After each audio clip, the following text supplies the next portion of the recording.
You guys can start.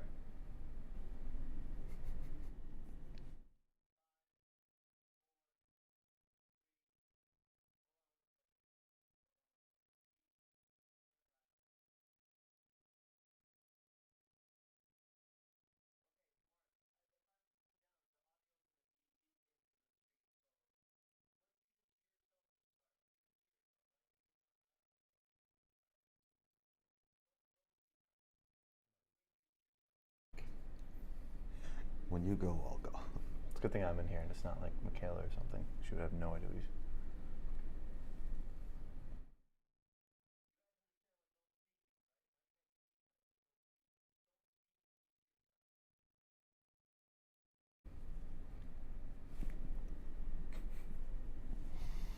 Hello and welcome to the NESN Soccer Show. Marcus, that's you. I'm Mark. This is our first live show. Yeah. It feels good to good. be live. Yeah, it's good to be live on Facebook and YouTube. Hopefully it's a trend that continues. Yeah. But we're here to talk some soccer like we do every week, every Thursday. But okay, Champions League playoff got underway. It was yesterday and Tuesday. We wanted to talk a little bit about Liverpool getting off to an okay start. Got the 2-1 victory over Hoffenheim. Yep. What are your biggest takeaways from this matchup? One biggest takeaway, that's Trent Alexander-Arnold, Liverpool's future hero, as I described him. We don't know if he's going to be that good, but he's 18 years old, and he just scored his first goal for Liverpool. That's young. He's an academy kid. Yeah, 18. Most players aren't playing first-team games in the UEFA Champions League, but Right. He was substituting for Nathaniel Klein, who's currently injured, and he had the guts to step up and take that free kick. It was a great free kick. I wrote about it. It was good enough to pass that test. And yeah. Should we expect to see Alexander as a regular, Alexander Arnold as a regular in Premier League matches and FA Cup and any big match where Liverpool is trying to get the victory? We should expect to see him in there. 3 days ago, I would have said no. Yeah. I still will say no. I think when Nathaniel Klein comes back, he'll take his position. But Arnold, Alexander Arnold, seems like he might be a player who can just fit in a lot of spots. So It's a he good might quality be. to have. Yeah, he's got. I think he's trained as a midfielder, either a holding midfielder or a box-to-box midfielder. But you know, he's starting right now. Started the game against Watford at right back. Started the Champions League against Hoffenheim at right back. That's how Steven Gerrard started. He started as got his first minutes as an outside back, and then, you know, once he got into his natural position, he never let it go. Gotta earn your keep. Yeah. And yeah, it's obviously these are. It's almost as if you're starting the season with, you know, a Game 7 matchup when you're in these Champions League playoff matches. So much money at stake. So to have the trust to put an 18-year-old out there says a lot about how talented this kid probably is. Yeah, and he just signed a new long-term contract over the summer, and Liverpool's really high on him. Liverpool's got a number of talented kids in the academy, and you know, they're starting to come through and bubble up. But he might be the best of the bunch right now. It's good stuff. So Champions League, the second legs are August 22nd, 23rd. Some other notable matches and teams in the playoffs. Sevilla topped Istanbul 2-1. Napoli topped Nice 2-0, and Celtic won 5-0. And then I believe the draw date is August 24th. Oh, good. That's what, Is next that right? week? Yeah. Yeah, that sounds about right. Because then right after the matches are concluded, they have the draw Of date. those games, I was going to watch the Napoli-Nice game, but then I saw Mario Balotelli wasn't starting or wasn't playing, so I just figured it's not that interesting. But yeah, I mean, it was natural to focus on the English teams and Liverpool, and that brings us to the Premier League season, which got underway last weekend. Yeah. Lots of goals, lots of entertaining games. I think the biggest headline is Chelsea falling at home to Burnley FC 3-2. They were trailing 3-0, I believe, and they put up a fight. They came back, but I think they ended the game at 9 men. 9 men, yeah, 2 red cards. There's some suspensions that have fallen out of this match. So a disastrous start for Chelsea. Couldn't have been worse. It followed a disastrous summer of disaster in the transfer market, and it translates onto the field as it often happens. And that's no good for me because I predicted Chelsea to win the Premier League back-to-back last week. I thought maybe all the noise would just be noise and it'd come out and they'd perform well. But it's only match day 1. Yeah, I mean, there's 2 things happening right now at Chelsea that, or 3 things. One, the transfer activity. Antonio Conte, their manager, is not happy with the squad. 2, Eden Hazard, who is their best player, is injured. He'll probably be out another month, I would say, before he's really back to his best, at least a month. And Diego Costa, the third problem, which is their leading striker. He just put out a statement today saying he's basically on strike back in Brazil. Chelsea told him... Not the only one. Conte told him at the end of last season that he was no longer needed, and via text message, he broke up with him by text. And brutal. And Costa has been, he was allowed to take an extra week after their preseason trip, and he was supposed to come back to Chelsea and train with the reserves or maybe with the kids, which is the ultimate disrespect for a senior professional, right, especially one who's won you 2 league titles right, in the last 3 seasons. No, he's staying in Brazil, and he's being fined 2 weeks' wages, 150 grand a week every time. And he's saying, well, I'll sit it out. So his statement today said, I want to go to Atletico Madrid. That's the only team I'll play for. That's the team Chelsea bought him from. Yeah.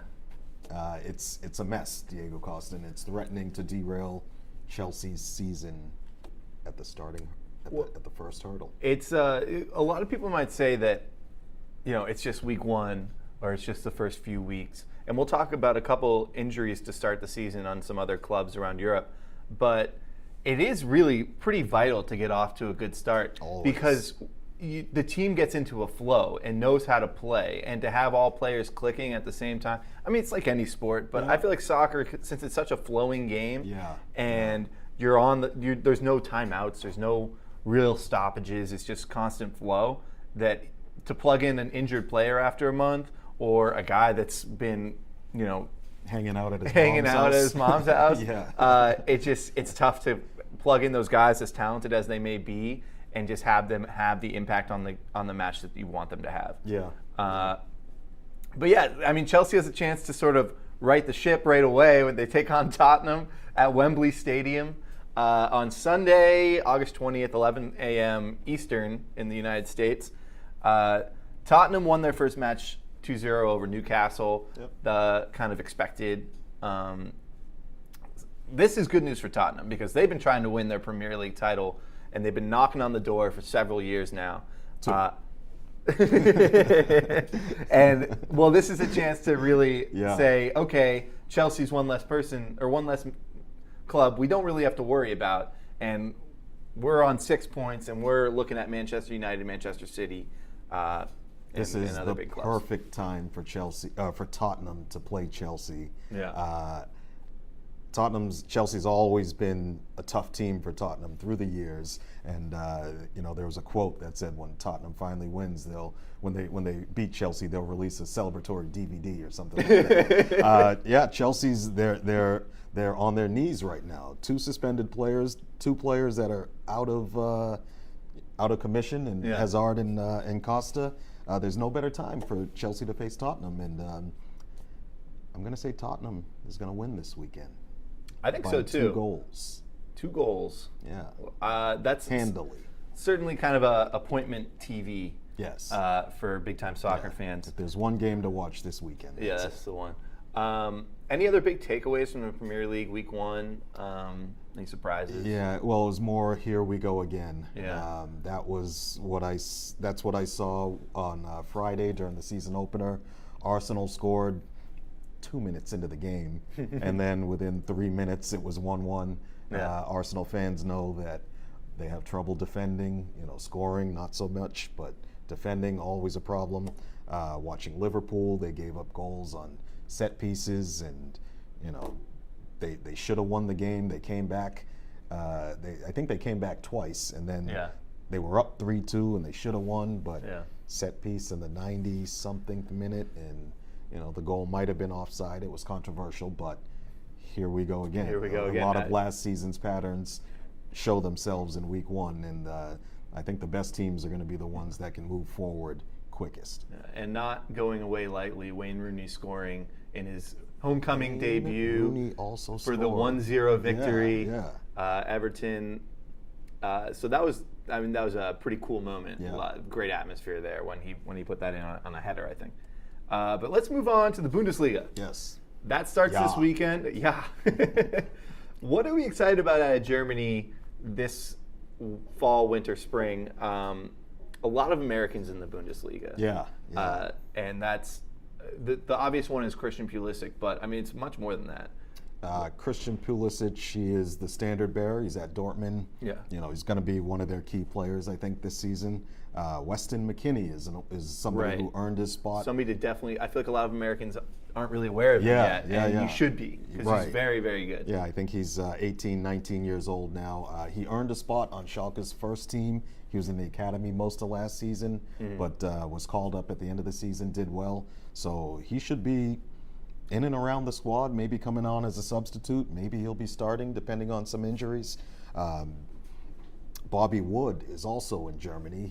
He's expected to be starting for the United States at the World Cup next year, either starting or first forward off the bench. So he's at Hamburg. I think he spent a little bit of time injured last season. Yeah. But when he did play, I think he played pretty well. Yeah, he did very well. It was his first season with Hamburg. They signed him for decent amount of money, not a lot, but he came in, got his starting spot and held it and scored some goals. So, but okay, so John Brooks went down with an injury. They're saying 3 months at least, which is pretty ominous to throw the at least in there. So that takes him out of World Cup qualifiers because it's September then October. So he's out of those. He's out, which is bad news for the U.S. men's national team. Although I think we can recover. Yeah, they can handle his absence, I think.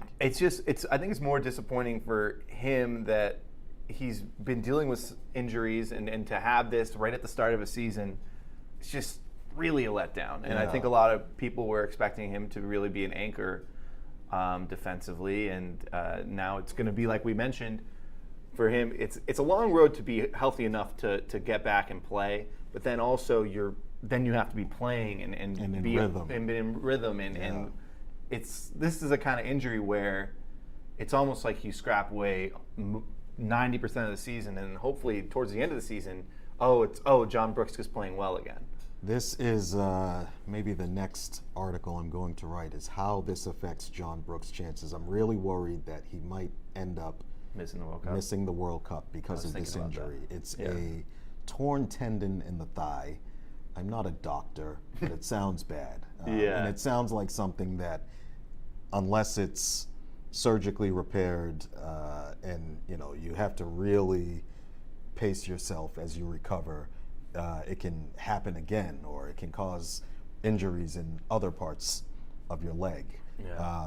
It's his first season with Wolfsburg. He just made a record transfer for an American player, and August, September, October, probably most of November, he'll be out. Germany has a winter break, so he might come back before the winter break. If he does, I doubt he'll go straight into the lineup. I'm not expecting to really see him get any games until January, February. He really has 3 months, late January to late May. Yeah, and they're not going to be in any. Well, yeah, exactly. Yeah, I mean, it depends on how Wolfsburg is doing this season. Yeah. If they're in relegation, territory, maybe he comes in as the savior. If they're doing well, he could end up on the bench the whole season. Exactly. He's not exactly someone where, okay, you're healthy, you're in the game. Yeah. Well, he was signed to be a very important player for the team, but you never know. I mean, when you come back, it depends on what they're chasing at Wolfsburg, and if they're how much can they rely on John Brooks? I don't know. But if he doesn't get a lot of playing time, how does Bruce Arena, even though he's one of the top 2 or 3 defenders the United States has, let's say hypothetically he misses most of the season or he only starts 5 Bundesliga games, you can't take a player like that to the World Cup. He's just not in rhythm, not in form. For the U.S. men's national team and their fans, like John Brooks at the top of his game and healthy is the best option and is the starting center back for the United States. But if he's not on that top form, he falls back into a pack where he becomes extremely comparable and almost interchangeable. And if there are certain players that are having a good campaign and playing well, it almost becomes a easy decision to just say, sorry, John, you're just not ready right now. Yeah, maybe not easy, but it'll be the right decision. Right, the right decision. Injuries have been a problem with him throughout his career, and this is just, it's really sad for him. I don't think, he was excited. Everybody was excited about this season. He had that big price tag, and boom, up in smoke. Well, before we get out of the Bundesliga, let's talk about Christian Pulisic and potential playing time. There were all these rumors, which I think really had no merit, about him to Liverpool, and Pulisic actually came. Some merit. Well, Pulisic came out and said he has no interest in leaving Dortmund, and he just signed a contract as well. But also on Dortmund, we've got Dembele, who's on strike and demanding a transfer. I don't know if he's on strike or if Dortmund's on strike for him. It's the relationship amid the Barcelona interest has been it's just gone downhill. And Mario Götze, he's returning from injury and hasn't played in 7 months. But he's still alive. Yeah, and he's a very good player, Germany top flight starter, but that's another situation where it's like maybe he'll take some time to develop. And the thing about Pulisic is he's kind of been like this rock for Dortmund. Yeah. And he's always there. He's durable. He makes the most of any minutes he gets, whether it's 80 or 20. And I think that he's just going to have another big year, another big step forward, and really ready for a big coming out party in the World Cup in 2018. Yeah, most of the time with American players, when their team changes coaches, I shudder a little bit. Peter Bosch is the new coach at Borussia Dortmund, and I have no worry about the amount Pulisic will play, especially with Dembele on strike, especially with questions about Götze. He's going to play 40, 50 games this season for Dortmund, and this will be, he'll probably score a lot of goals, set up a lot, but still going to be Bayern Munich's league. And not to pump Fox Sports 1 too much, but you can find the Bundesliga and Champions League on Fox Sports 1. That's right. And Pulisic, I'm sure, will be a focus of their coverage. Yes. Okay, so other leagues underway, Ligue 1 and La Liga and Serie A. Did you watch Neymar's first game? I caught some highlights. Okay. But so that actually brings me to my first question about Barcelona. Yes. And we're going to kind of go back and forth with Real Madrid and Barcelona here, Sure, but will Neymar's shadow sort of continue to loom over Barcelona? Because PSG had those tweets of Neymar laughing during the game. Yeah. And that's all kind of childish and whatever, but Barcelona really looked at a different class or a lower class than Real Madrid. And I mean, Madrid kind of has shown no signs of slowing down since their Champions League victory. Is it just kind of a race for second in La Liga this year? Yes. Real Madrid beat Barcelona in the Spanish Super Cup 5-1 over 2 legs. 180 minutes. Cristiano Ronaldo played 20 of them. And Messi played all of them. Messi did play all of them, yes. Neymar's absence will dominate Barcelona's season. I was watching the game with some friends yesterday, and every time something bad happened for Barcelona, missed shot, we were trolling Barcelona fans. Neymar would have scored. It's just something that there's no way, as we talked about last week, there's no way to adequately replace him 1 for 1. Yeah. And Barcelona's they looked really lost out there.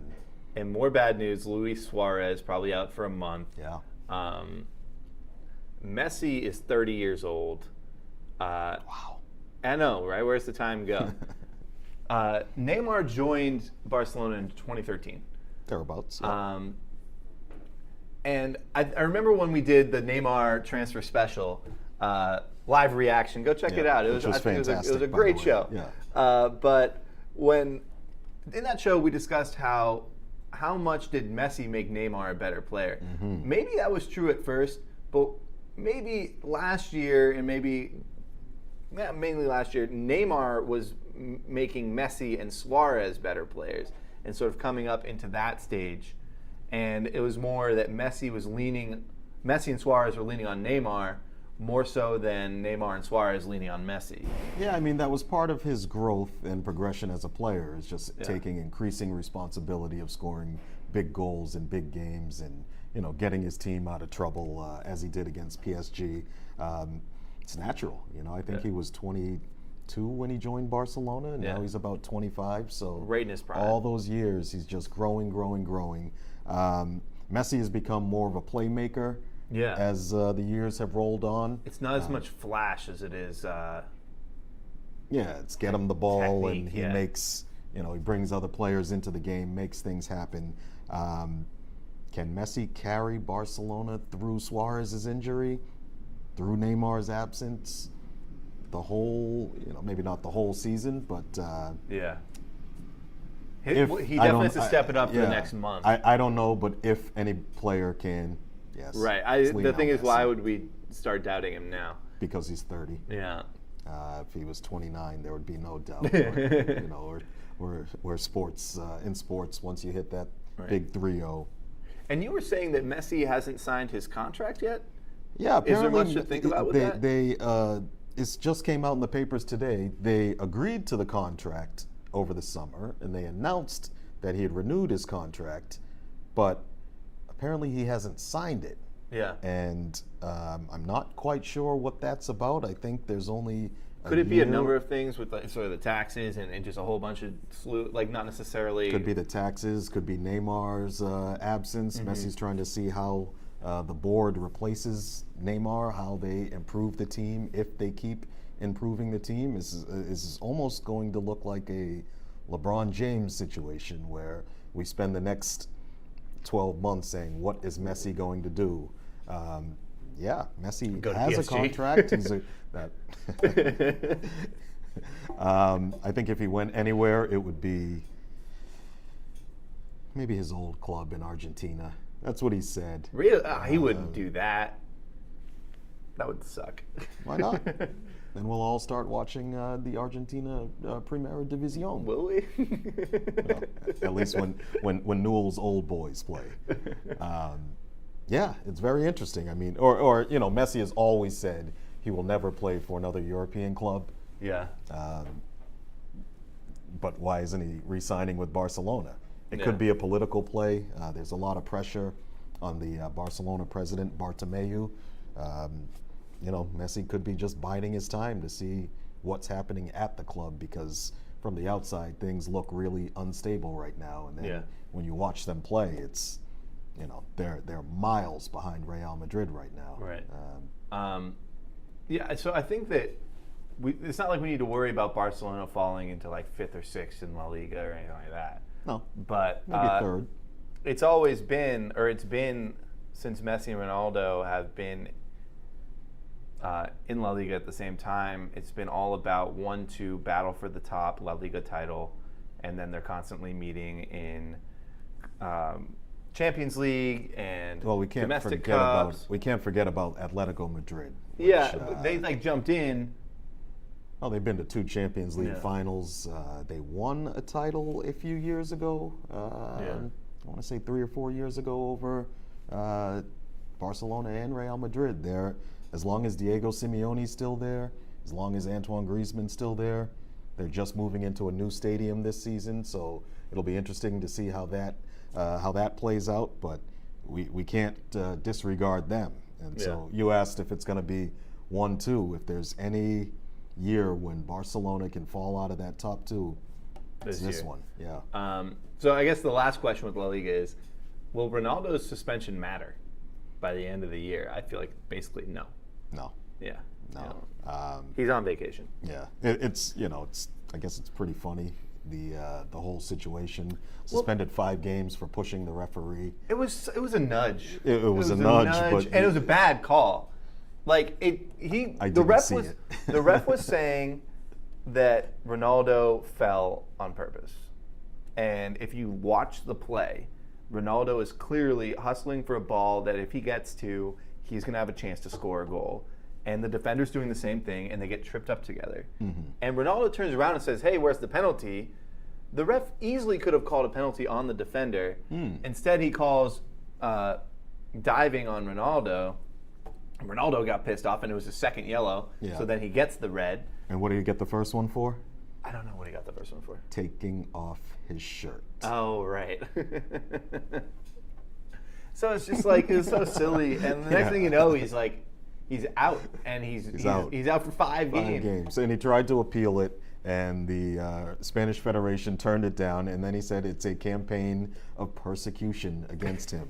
So I believe it. Is Cristiano Ronaldo? It's like a lot like Deflategate. Is he persecuted? Probably depends on who you ask. Ask him, he'll say all day. I think he's doing fine. Yeah.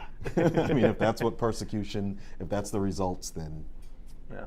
Well, okay. So did you catch Neymar's first game with PSG? I most certainly did not, but I heard he did well. Yeah. Yeah. I'll tune in to Neymar's. Like a ceremony. It was like in the highlights I saw, he's just like he's on a stage, he's being introduced. It's a whole to do. I think he scored a goal, had 2 assists or something like that. Yeah. No, he's gonna. Neymar's a great player, and he's gonna fit in fine. He's surrounded by other great players. When PSG plays Monaco, when they play Marseille, the big French games, I'll definitely watch. Right. I think they played Guingamp in their first game. There's some obscure French league names. Right. I cannot watch every game. Fair. Yeah. So I willfully missed that one. Yeah. And then Serie A gets underway. Yes. Kind of a footnote. Yeah. Sadly. Well, maybe not a footnote. There's AC Milan's back. Everybody's possibly. talking about AC Milan. Inter Milan might be back. Maybe. Roma, I hope will stay. Roma stay could back. Stay. Yeah, I mean, we talked a lot about Serie A over the summer. Yeah. This is Juventus. They're going to win. Yeah. They Scudetto. just signed Blaise 7 straight it would be? Matuidi from PSG. Yeah. This will be number... I think it'll be 7 straight. Yeah. Which is already... 6 is already a record. It's... I'll continue to say it that I think the rest of Serie A is slowly but surely catching up to Juventus, and they'll get there someday. But yeah, they get underway this weekend, and so we'll keep a loose eye on Serie A throughout the year. Well, no, Italian soccer is one of my guilty pleasures. It's not fashionable to watch it, and if you're at a bar with Premier League fans, and you ask to put a Serie A match on, you get a look from the bartender like, they what? Snicker at you, but no, it's still. It's still some of the most intelligent soccer around. And there's great players, skillful players. The problem has been the last few years, the competition. Yeah. Juventus is just that much better than everybody else. And seems like they're going to stay that way this season. Yeah. They just made another big signing. They play the market so well, plugging in holes, picking up players who other teams don't want. Maybe they're undervalued. It's Juventus' world, and everybody else is just living in Italy. All right. Well, any other European news you want to touch before we get to the final word, which will be riveting? No. I'd like to see Feyenoord repeat in the Netherlands as champions, but I don't call out to the Netherlands league. Yeah. Dutch soccer is not so bad. Yeah. No, I don't think they can do it. Ajax or PSV will be back. Okay.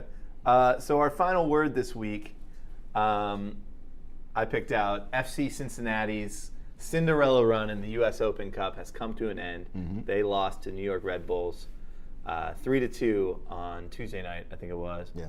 They were winning 2-0 into the 75th minute when the Red Bulls scored 2 goals and then a third in extra time. So that's pretty big letdown. But the atmosphere at Nippert Stadium, they had another sellout crowd. Yeah, I think it sold out in like 15 minutes or something like that. It was impressive support. Cincinnati putting themselves on the map, really. And I guess suddenly a prime candidate for if there's another MLS expansion, then you got to be looking at Cincinnati with that fan base. But it had me thinking, I'm disappointed that the Revolution aren't in the U.S. Open Cup final now because they lost to Red Bulls in the quarters, 1-0 on another late goal, like 85th minute or something. And if we had gone up against Cincinnati, you would hope that we would have been able to beat them. Advantage Revolution. Yeah. Sure. So it's kind of a letdown, but Red Bulls versus Sporting KC in the U.S. Open Cup final, September 20th, 9 o'clock.